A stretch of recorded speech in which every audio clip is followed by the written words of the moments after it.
There's an ancient story of a student who went to the master and said, I pray, I study, I meditate. I do my daily rituals and I even fast a little. I live in peace with others. Teacher, what more can I do? The master rose, lifted up his hands, and stretched his fingers out towards the heavens, when suddenly they became like 10 lamps of fire. And then he said, You can become all flame. Welcome, I am Jareth Tempest, mystic, magician, psychonaut, astronaut, hierophant, all-around seeker of truth, author, full-time weirdo, and host of this show, where we talk about mysticism, the mystical journey, and all that's magical in the universe. Everything from spirits to spirituality, while I take you on a magical mystery tour through the inner worlds, and hopefully inspire you to take the next step so that you can become all flame. Okay, well, here we are another week. Thank you for being here. I do appreciate it. I want to talk about this week something I kind of touched on last week, which is the way that we are, physical beings, but we also have an emotional and a mental and a spiritual aspect.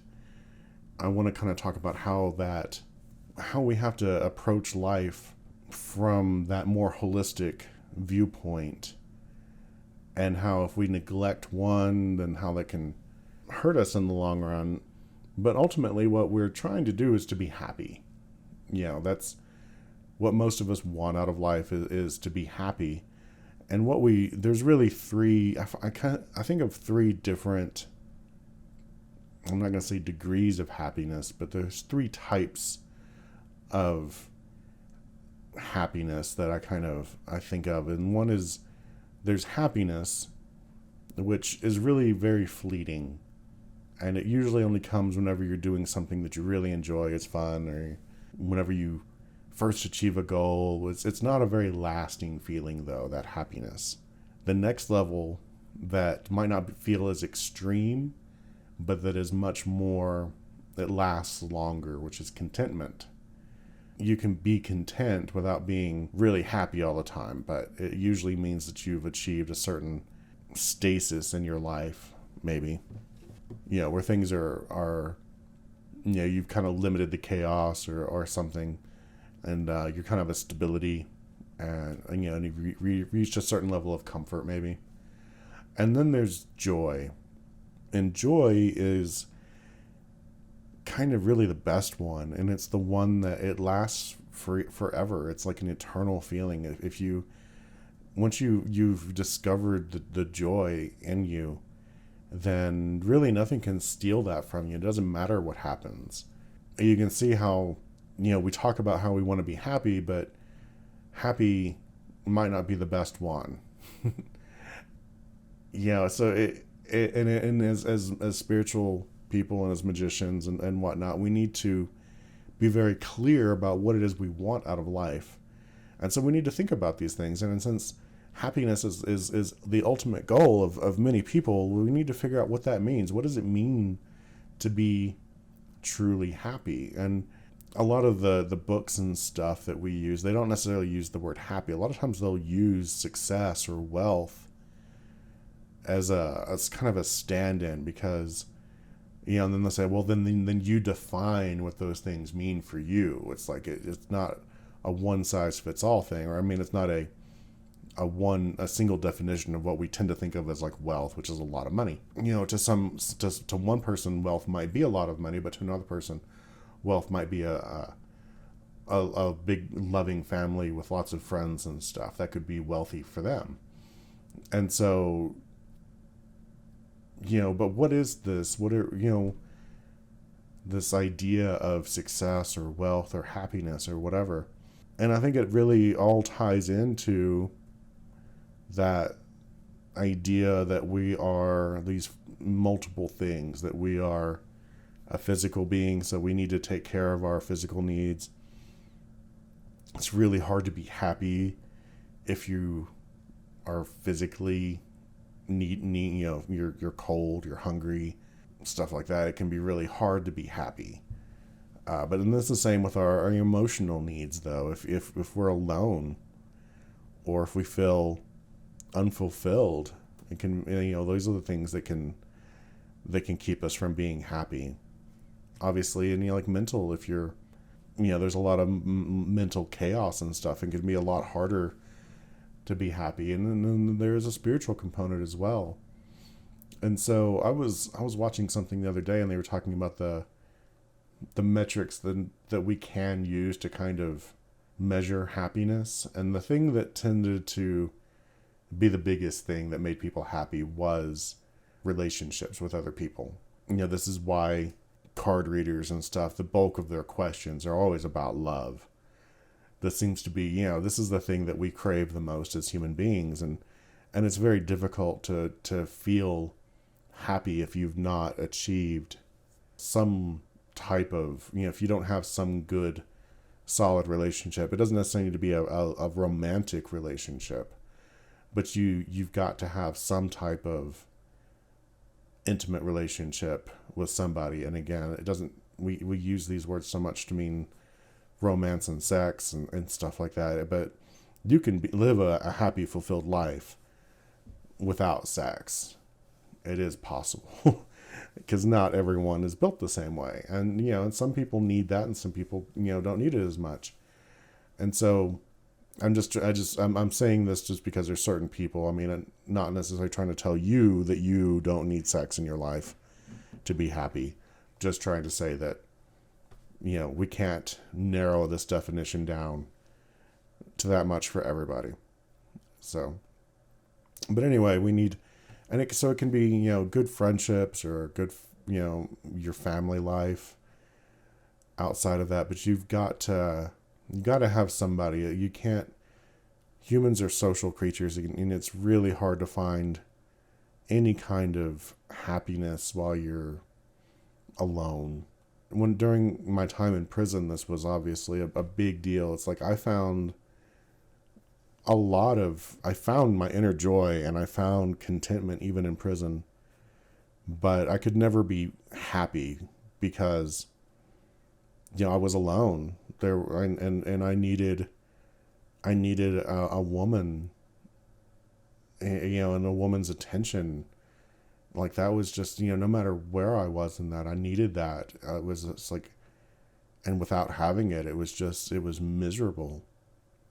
And so, yeah, I completely understand, the people that do, magic and stuff for love all the time, or that do, go to their card readers. Is this the one, is this the person that I've been looking for? It's such an important aspect of us that, we can't ignore it. So, yeah, and even like someone that has, for whatever reason decided to live a celibate life, they still need something in that capacity, some good friend or somebody. So yeah, we've got to cultivate our relationships and find that. And this episode is not going to be about how to find that. I'm just saying this is something that we do need to have and to look into. Like I said, this is probably the biggest thing that's going to happen, that has the most impact on us. I'm sorry. But yeah, going back to the prison thing though, it was interesting because when I first went in, I was pretty much messed up in every single way. I was terribly out of shape physically. I wasn't in bad health, but I was not in good shape. I didn't exercise, and I was living on fast food at the time, and it was just, it was just bad. And then at the same time, I had, I was very torn up emotionally from everything that had happened, from, without getting too deep into the details, because we still have to talk about that at some point. But I was, very lonely. I was still kind of traumatized from my girlfriend and everything that, from her basically abandoning me, and that was the single biggest loving relationship I'd had at that point. To have that person betray me, it was devastating. And that's the kind of, I was just a wreck emotionally. Mentally, I was in really, really bad shape. I had just started some psych meds and stuff. I did have a physical chemical imbalance.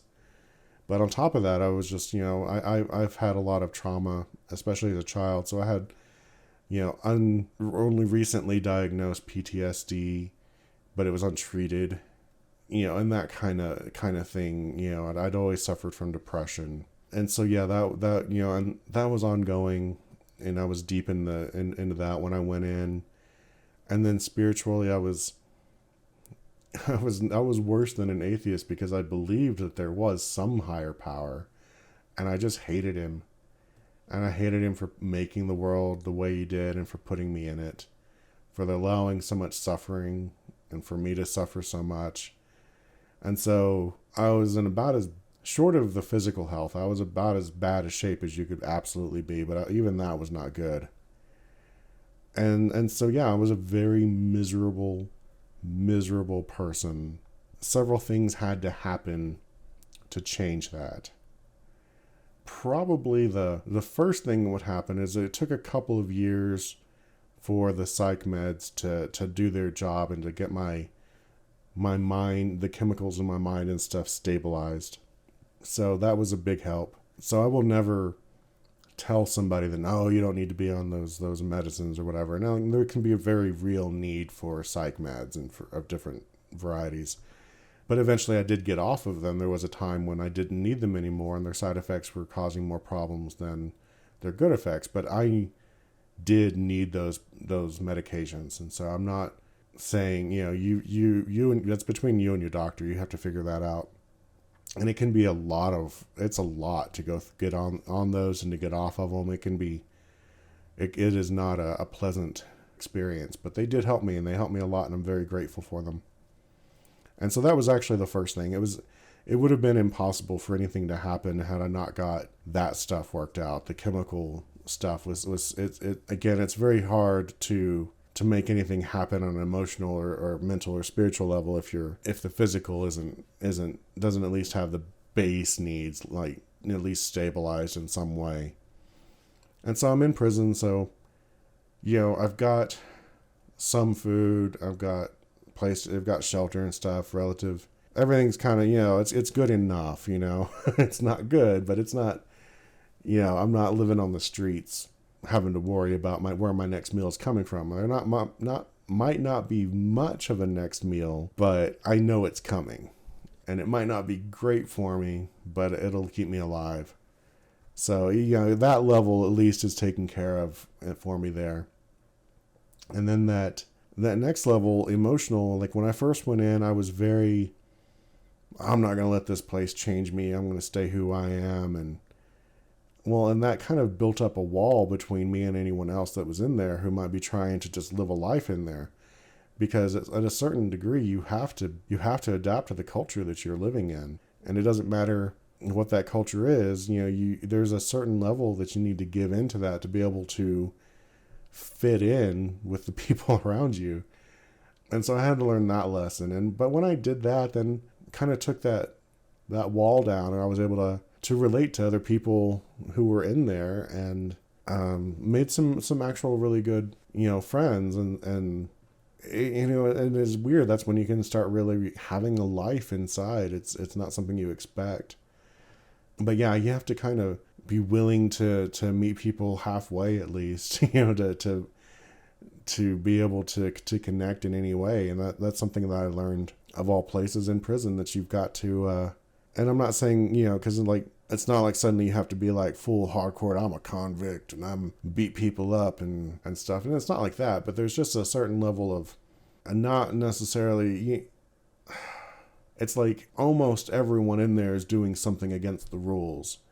You might not agree with what they're doing, but you need to at least let them know that you're not going to snitch or that you'll even help them out with small things. You don't need to compromise your real morality or anything like that, but that, if you need to, you could be trusted to hide a letter or to pass a message to somebody or to something like that without, and again, this is like simple stuff, mainly for stuff like gambling or something like that. I'm not talking about, killing or raping or anybody. It's just, the basic, things that go on a day-to-day basis where people are because everyone steals from the kitchen. Everybody steals, almost everyone's job. They steal from their job and then they try to sell whatever they're stealing to someone else, because in Texas, you don't get paid for anything. And if you don't have somebody sending you money on the outside, then you can't get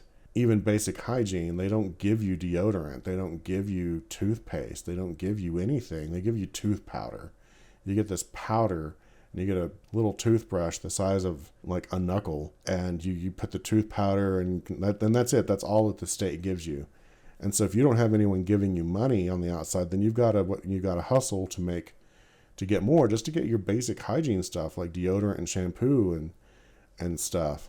Much less, if you want to eat anything that's not just what they serve you in the chow hall, which is crap.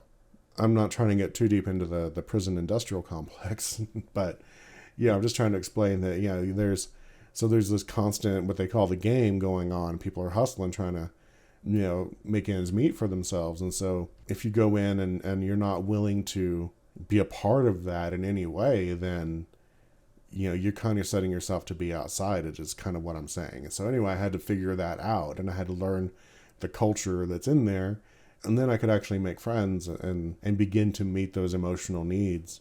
The next thing that that really helped me was the intellectual. So I used to read. I always read. I read a lot.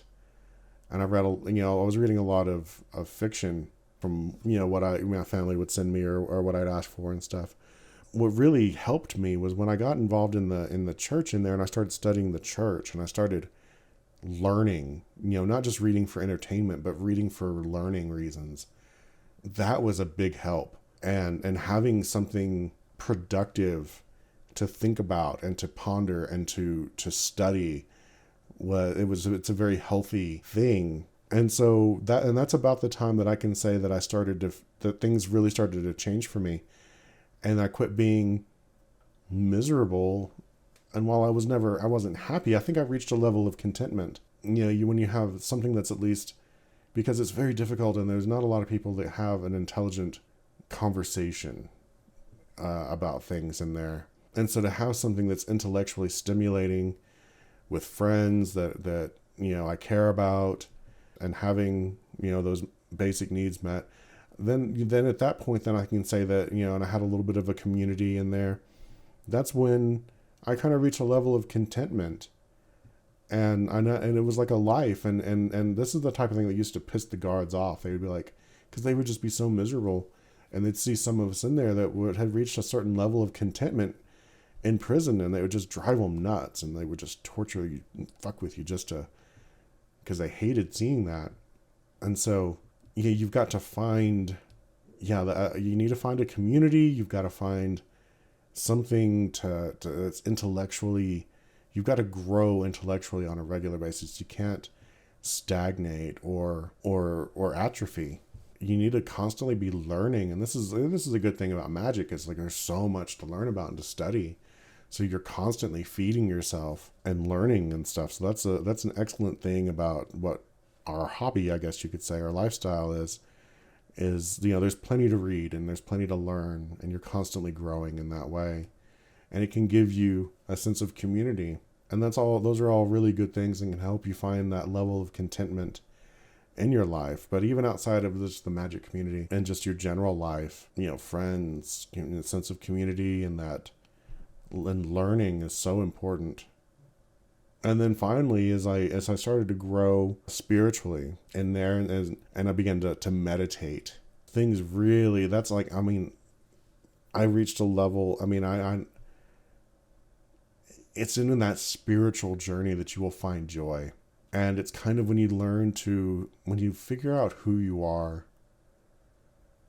And at that time, and it's not perfect. You don't need that perfect knowledge of who you are. You just need to get a sense of who you are. And at that time, it was that first step of changing my opinion about the divine, that it's not a horrible, hateful thing that hates me, that there is something that loves me, and that there's this loves everyone, and that at the heart of all of this, there's nothing but love. And to know that you are a child of that living love. That is where my sense of joy came from. It's that joy, when you have that, no one can take that from you. And it doesn't matter if you're in a prison, or if you're being tortured, or if you're being fed to the lions, or whatever. That's the joy that no one can steal from you. And it's that joy that comes from your relationship with the divine and divinity. on top of that, they've also done studies to show that people that meditate are happier because it helps you discipline the mind and control your mind, and so your mind doesn't just run wild all the time. And study after study have shown that meditation is really one of the keys to happiness. And so if I can get anyone to do anything, please meditate, even if it isn't for spiritual growth, but do it for this reason. Try to it will make you happier. It will help you control your mind. It will help you control your emotions.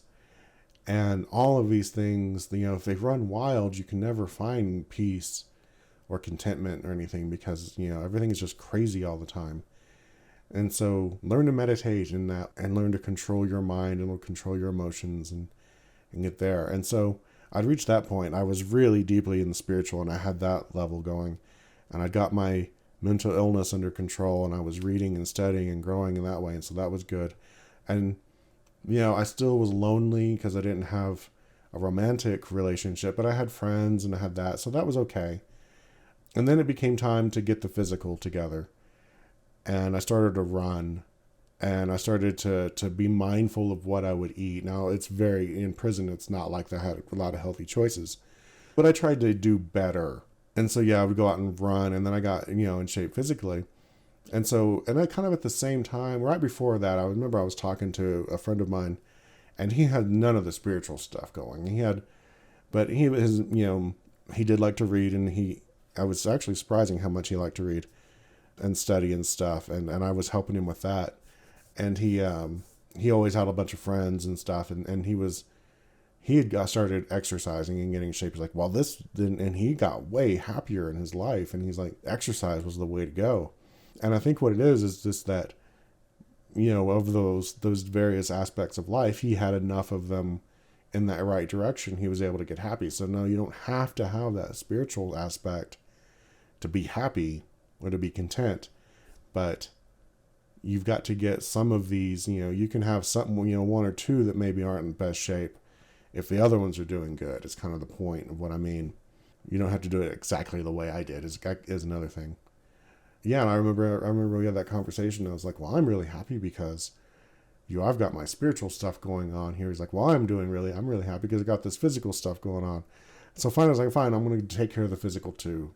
And I went out and started to walk. And then after I walked for a while, and I started to jog. And then I got up to where I could run a mile, and that was really happy for me there. And then eventually I got up to where I could run 3 miles. Then I started, running sprints, and, I'd run for 3 miles, and then I'd run sprints and stuff. So I'd gotten to really good physical shape. I was in really good spiritual shape. I was in good mental shape. And so when I got out of prison, which is a huge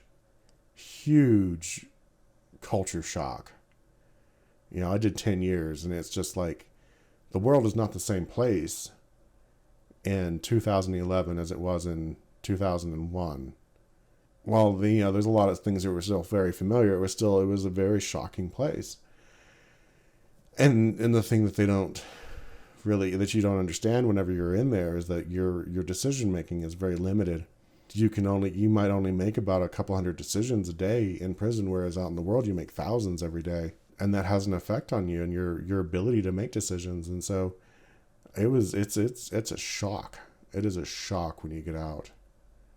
But it didn't rattle me too hard because I had such a firm ground to stand on those in my spirituality and my physical health at the time, and very quickly I found the love of my life, and I've been and things have just been amazing since then. It doesn't matter what hardships we come across. We've been completely broke, and we've lost everything we had twice, and we had to completely, change lifestyles, and we ended up working on living on the road together.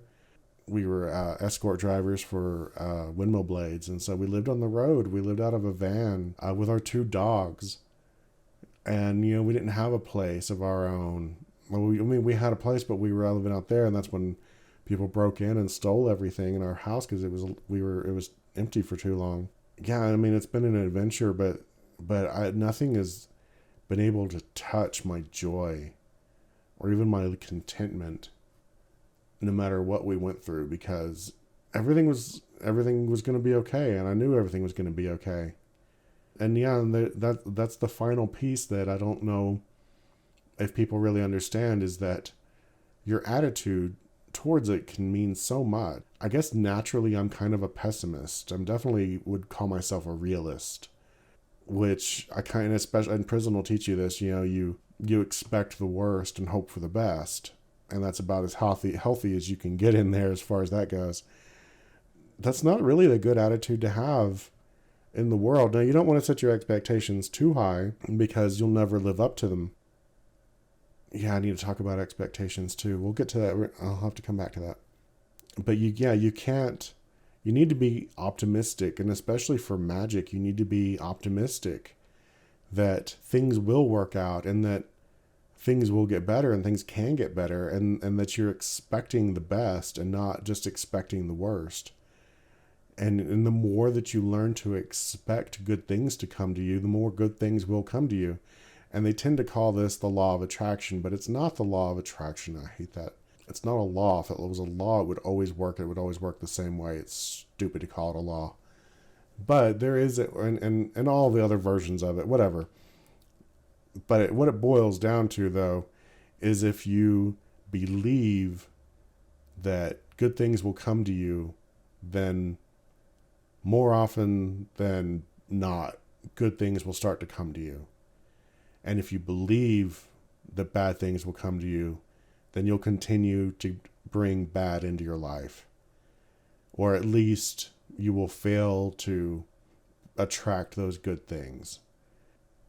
Something that my wife had to deal with is she was always very unlucky, and her mother was always very unlucky. It's just kind of a family thing. They were just very unlucky people in very various aspects of their lives, and so there was like a family joke that they were cursed, that there was a family curse. They used to say that their great grandmother must have run over an old gypsy lady or something and pissed her off, and she cursed the family. They had that mentality that they were cursed, and they were absolutely cursing themselves. And I saw it happening. And I saw it change when my wife stopped thinking that way and she quit saying, I'm cursed. She didn't switch it up and start saying I'm blessed all the time or anything, but she quit at least saying that she was cursed. Her luck changed and good things started to happen. And now we started, doing some magic stuff to, help in various other ways, especially with the ancestors. But just changing that attitude made a world of difference in our life, getting her to quit saying that she was cursed. And so that she would always, because she was always expecting just, the worst luck to happen and the bad thing to happen or something else. And sure enough, it happened a lot. But when she quit doing that, when she started to have the attitude that good things were going to happen, that good things were possible, and that more good things were going to happen than bad, that's really what started happening in our life. Because she's a very powerful manifester. Other people just like to make wishes in her presence because she makes them real. And so she really was putting that out there real strongly that she's cursed. And so, just as a more of a practical, mentality, like this is how curses work, by the way, is that more often than not, the other person can't really hurt you, but they make you think that they have cursed you. And so you start seeing evidence of the curse. And you're like, oh no, I stubbed my toe. That curse might be real after all. And before you know it, some horrible things have actually happened to you because now you're seeing the curse everywhere, and you've effectively cursed yourself. And that is really honestly how it tends to work. And so this is why you can't make a big deal about curses. And if you have the attitude that I'm not cursed, nothing can get me, I'm just having a little bad luck, that's all it's going to be, and you're going to be over it and it'll be fine. most of the time. There's very few people that can throw a really, truly effective curse at you. If you take your basic precautions and you have this attitude, it's very difficult for someone to get you. This isn't just, lessons to be happy. It's also lessons to keep yourself, safe. So, and then the final thing I guess I wanted to talk about is expectations. So I have a cousin. She loves Disney movies. Every year, her and her dad and her mother and, of course, husband and all of their kids, they all drive to Disney World from Texas. They play Disney songs and they sing Disney songs the whole way there, which, to me, this is hell. This is like my definition of hell. I'm not anything against, Disney movies and animations. I used to love them as a kid, but that is hell. And the thing is, though, that like she really believed those stories, and that's how life should be, and that she is a Disney princess. Everything should just be, animals need to like sing and clean her house for her, and if they're not doing that, then she's miserable and everything's horrible, and it's like, oh my God, shut up and just take care of your shit. But because her expectations are so high, and she's talked about it, she's like, how can I lower these expectations? And it's like, I mean, I don't have an answer for her. She has so many other problems, but I think, this is where prison did help me a lot too, because for me, it's real easy. I ask myself, if I'm not feeling, if I'm kind of down or whatever, I'm like, well, am I in prison? No, then I'm doing good. And that's really all it takes. And my wife has a similar thing where she, in her teens or early 20s, she was in a pretty bad place. And all she has to look back is like, well, is my life better than it was at that point? It is? Good. We're doing good then. So it's what you compare your life to. You compare it to, your expectations of what the greatest that your life could be. Or are you looking at the worst that your life was and thinking, hey, I'm doing better than that? And it makes the world of difference to you. And it just drives me nuts how people they're so sad. They have so much. There's so much for them to be grateful for. And they're still so unhappy. And a part of that, I think, comes because they've never truly suffered. And they don't have anything to really look back on and say, oh, that was so bad. And so and then the other thing is they're comparing their lives to other people's highlight reel. You hear that sometimes too, where it's like, and this is the problem with social media, is that people are constantly putting their best times on social media, not their normal times. And so people are comparing other people's best times to their normal times, and obviously it doesn't live up. And then it's also very fake what people are posting anyway. So it's just ridiculous to make that kind of comparison. But that tends to be what people do with social media. And and that whole keeping up with the Joneses thing, that's you think your life is going to be better when you reach the level that the Joneses are at, or when you get better than them. But it's like, just compare yourself to where you were 10 or 15 years ago, and I bet you're doing a lot better. Or find whatever time it is whenever you were at your lowest. And this is what, kind of like what addicts have to do. They hit bottom, and yet it takes hitting bottom before an addict is usually willing to give up their addiction and start trying to get better. And they always have to compare themselves like, well, am I doing better than at bottom? And as long as you can say you're doing better than that, then that's good. You're doing good. And so that's something that you can start doing in your life, is start comparing your current situation to, your worst situation, as opposed to this idealized situation in your brain that is never real anyway. I think that's about it. I think that's all I've got to talk about happiness, but hopefully there's something in there that you can use to help bring a little bit of more happiness or contentment, or hopefully even joy to your life. But a big part of this podcast, this becoming all flame, is finding that joy. Because yeah, you can go through the routine, your spiritual routine, and not find joy. It's when you really find yourself within it, and you find your where you fit in the context of divinity. And like I said, that to realize that you are, at the center and the heart of everything is love, and that you are the child of that love, or that you have that love within you, or that you are actually that love, and everything's going to be okay. And when you realize that, then it's very hard not to be joyful. And it doesn't matter then what happens to you in your regular life, or who says what, or who does what, because nothing can take that joy from you. And I hope that you found something in here that can inspire you and can give you some, maybe you can hopefully find a little trail or path in there that'll help you that you can follow, and you can apply it in your life, and it can guide you to a happier life. So if you did like this, I'd appreciate it if you would like, share, subscribe, do all the things. You can join my Patreon, check out my Etsy store, just all that stuff. And again, I hope that you have just a happy week, and I will see you next week. Bye bye.